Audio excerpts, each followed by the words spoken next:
How disappointing.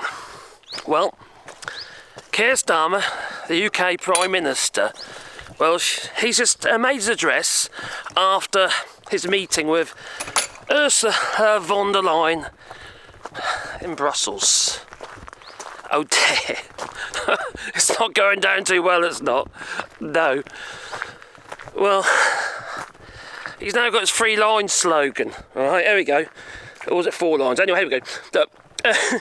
There'll be no return to freedom movement, no return to the customs union, no return to the single market. Can I add one to that? No return to growth. Well, I know it's not going to be easy. No, it never was going to be easy. I get that. Because, quite frankly, Ursula von der Leyen, she's the representative of all the members of the EU. She's just there to relay what their thoughts are and to protect the single market. So there ain't going to be any cherry picking. No matter what Keir Starmer might have been hoping for. Yeah, it's a bit brisky today. There's cows over there. Look. Can you see the cows? Yeah. Well, this is quite early for me. It really is. But I thought, before we change arms, maybe this camera. Before I decide to start working on the house again, I thought I'd just make a video. So anyway, please boot the old like button. Now you see, okay, let me read it to you. I could play it to you, but he might fall asleep. Seriously. Now you tell me in the comments, right, what you make of this, right? This is Keir Starmer, right? Ursula von der Leyen and me, or I, so Ursula and I, like the King and I, it's about right, the Queen and I have agreed, yes, Ursula and I have agreed that we can do more together in a few key areas. Right, then he says, in particular. So you expect a little bit of detail, don't you? I would, anyway. Promoting growth and prosperity. Working together on shared challenges like climate change, energy security, illegal migration, yeah, that whole line again, strengthening our shared security and stability. So, okay, where's the detail? Oh, no, there isn't any. No, there isn't any. We're putting our relationship with the Europe on a more solid, stable footing. Yeah, yeah, he can do that. I've got no doubts he could do that. But unless we agree to something, we're not going to get anything. No. When are we going to understand or realise or accept the EU is a much bigger economy than little England? Yeah, well, the United Kingdom. But also, the EU has more people to trade with. So they've got all the cards. It's not rocket science, is it? Is it rocket science? I don't think it is. So anyway, he goes on to say, that's what the British people want. Is that what you want? Leave that in the comments down below. Blimey. A return to a pragmatic and sensible leadership when it comes to dealing with our closest neighbours. Dealing with. That sounds a little aggressive to me. Like they're a problem. And not like, no, that's not how it works, Keir Starmer. This has to be a relationship, a positive relationship for both sides. We have so much more to gain than they have. This doesn't make any sense. And because the British people know this matters for growth, for jobs and security. Now, just saying that you're going to be more pragmatic is not going to open up the borders. It's not going to get rid of all the things that cause all the problems, such as red tape. The fact that the United Kingdom is a third country now. And the United Kingdom is going to struggle.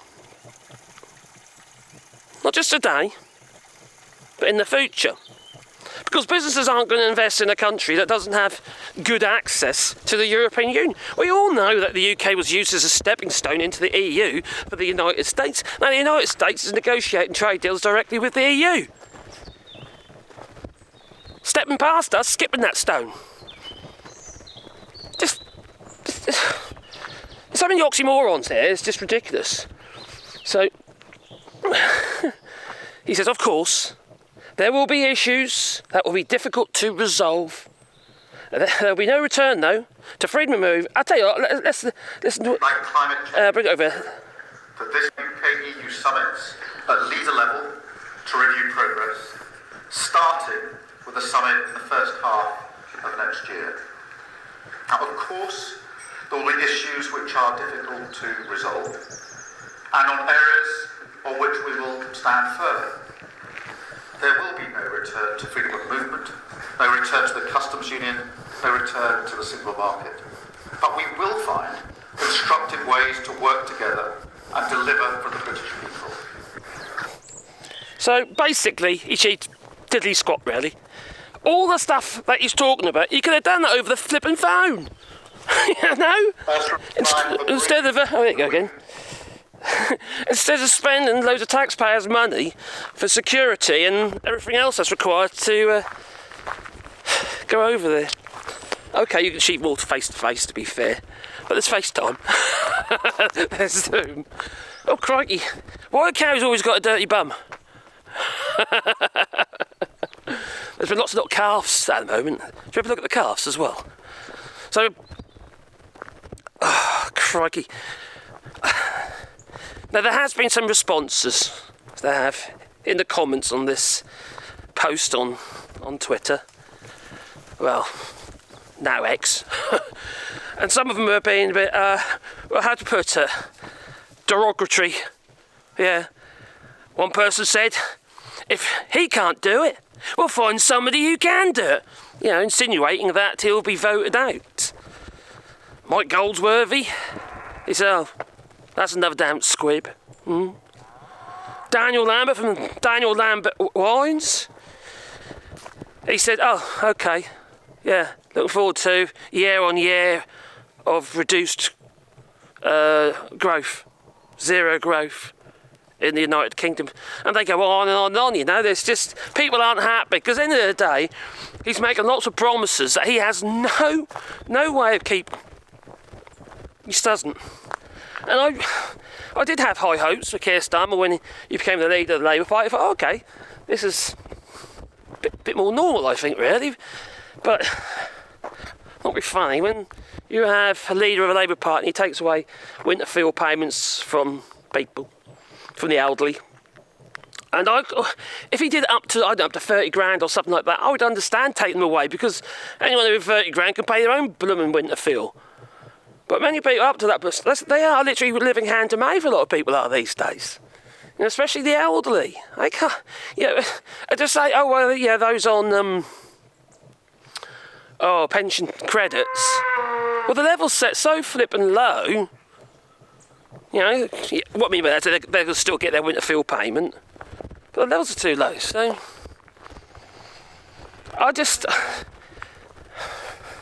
he's not that shining light after all, is he?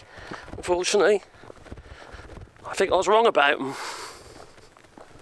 That's quite sad, really. I mean, you think there's going to be some hope, and don't get me wrong, I know the likelihood of some return to the customs union or single market that was extremely unlikely. Extremely unlikely, and also it would take a lot of time, and meanwhile we become weaker, and the weaker we become, we have less to negotiate. We have less to offer. We've got no growth. No growth at all. They reckon last month it's gone down to 0.5%. That's diddly squat. You know, every time they announce that there's growth, in the next flipping we got a report, they say, we got it wrong. There is no growth. Or it's reduced by another 0.1% or something. Now, 0.1% don't sound like a lot, but it's a huge amount when you look at your gross domestic product that has been squeezed considerably by Brexit.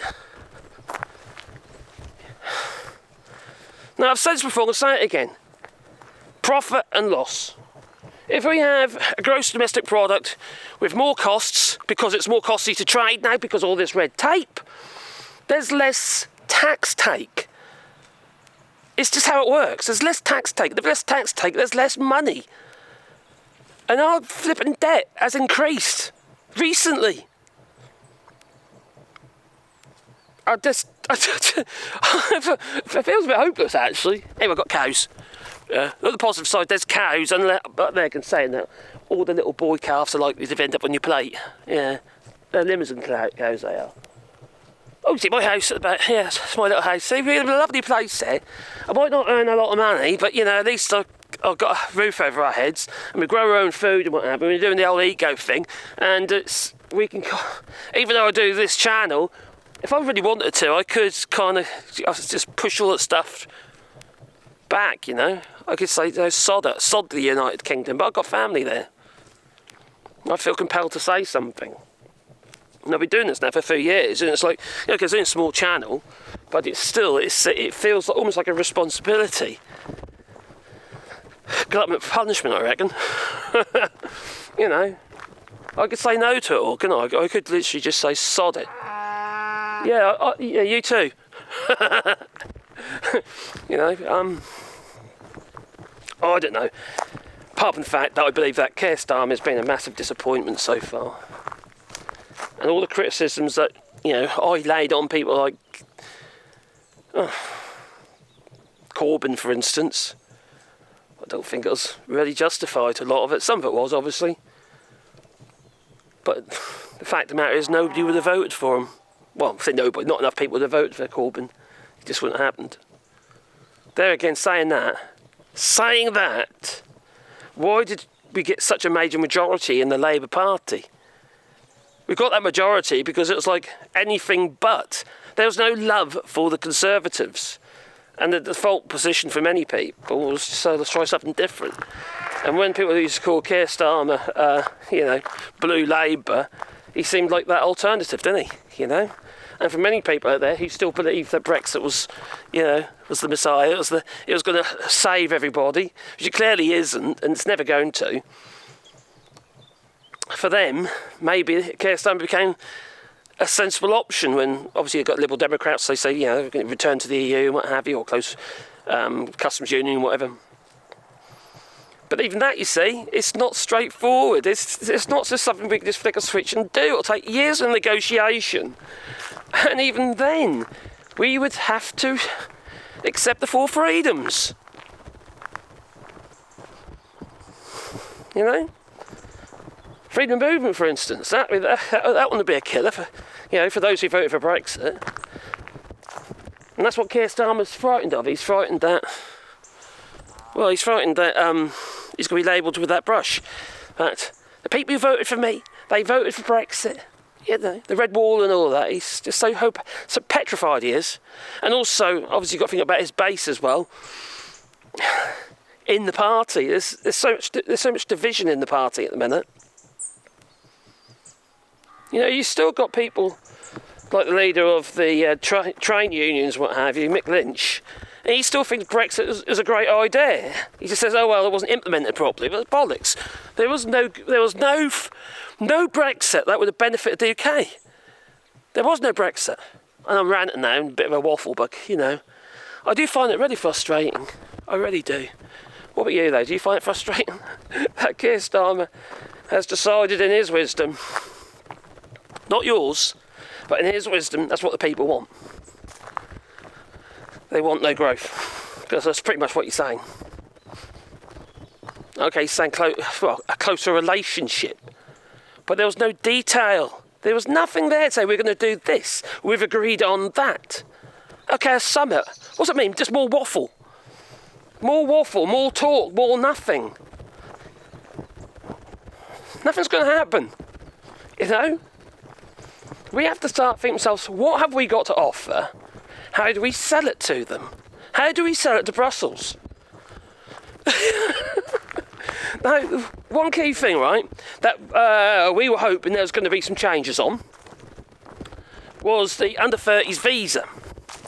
To allow, it's restricted, it's not like this, you know, freedom of movement, so to speak, as it was, but you allow students, what have you, to come to the United Kingdom and go to the universities and what have you, or bands and what have you, to be able to travel and perform, if you're under 30 that is, to be able to do what they did before, which would be good for the UK's economy. And it was like a 6-year visa, I suppose, which included like work permits and stuff like that. Which means that AT carnets wouldn't be an issue. There's all that sort of stuff, And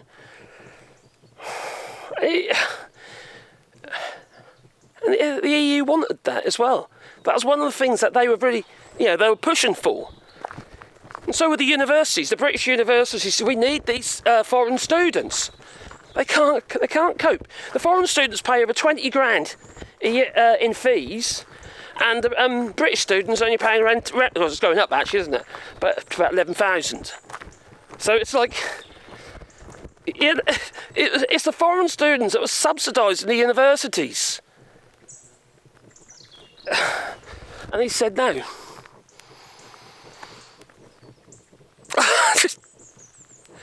It beggars belief. It does. It beggars belief. Anyway, ain't gonna happen, so there you go. We're doomed, where I say we're doomed. Look on the bright side. There's trees and there's countryside. And that's good. There's still some left, that there is. Anyway, we're doing rewilding here in France, where we're planting trees, lots of trees, over 1,000 trees. I think it's going to be near 15. I keep saying 1,000, but it's going to be near 1,500 trees. Amelia doing this is we planted another 24 on the weekend into an arbour. So that was quite a nice thing to do. Not on the weekend, on Wednesday, into an arbour. So I've recorded, so I'll be uploading a video about that soon. So yeah, but if you want a tree or an arbour, there's a link down below. So follow that and you make a little donation, and we'll plant trees on your behalf. I'll make a sign to go with the tree. It could be a loved one, what have you, or it could be for somebody's present, But it's quite a nice idea. Yeah, especially if you're in the UK and you want to send somebody a present who lives in the EU, you ain't got all those CN21s and 23s to worry about then, have you? All the import papers. When you don't send presents. It might be something they might be interested in. Anyway, it's time for me to go. Please beat the old like button. Helps the channel, Cows. Don't think you can see them actually. It's probably all burnt. Oh, I can see them. There you go. But there is cows. Yes, we still have cows. Poor little blighters. Oh dear. Toodaloo.